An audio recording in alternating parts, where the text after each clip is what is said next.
అందరూ దేవతలు కూర్చుంటున్నారు, పడుకుంటున్నారు, నాట్యాలు చేస్తున్నారు, రకరకాల భంగిమల్లో మాకు దర్శనమిస్తుంటే నువ్వేమిటయా ఎప్పుడూ నిలబడే ఉంటావు, ఏదో శిక్ష అనుభవిస్తున్నట్టుగా కూర్చోవేమిటి, పడుకోవడం ఏమిటి, రవంత విశ్రాంతి తీసుకోవేమిటి స్వామి అంటే, ఏ సరస్సులో దిగబడిపోయి ఏ సంసారం అనే సాగరంలో కూరుకుపోయి ఏ కుచేలుడు పరమదారిద్ర్యంలో ఉండి స్వామి నన్ను బయటపడై అని ప్రార్థిస్తూ ఉంటాడో, ఏ దుశ్శాసన పర్వాలు కలియుగంలో కొనసాగుతూ ఉంటే ఏ ద్రౌపదీదేవి వంటి మహాసాత్వులు స్వామి నువ్వు రక్షించు అని ఏ ద్రౌపదీదేవి ప్రార్థిస్తూ ఉంటుందో, ఏ అర్ధరాత్రి అపరాత్రి నేను వెళ్లి వాళ్ళందరినీ కాపాడాలో అని శంఖచక్రాలు పట్టుకుని సిద్ధంగా నిలబడి ఉంటానయ్యా.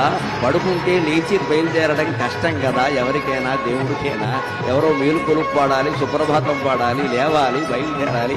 అంతకంటే నిలబడి సిద్ధంగా ఆయుధాలతో సహా ఉంటే వెళ్ళి కాపాడొచ్చును కదా అని నిలబడి ఉంటానయ్యా అనే సమాధానాన్ని స్వామి నా మనస్సులో స్ఫురింపజేశారు శ్రీ వెంకటేశ్వర.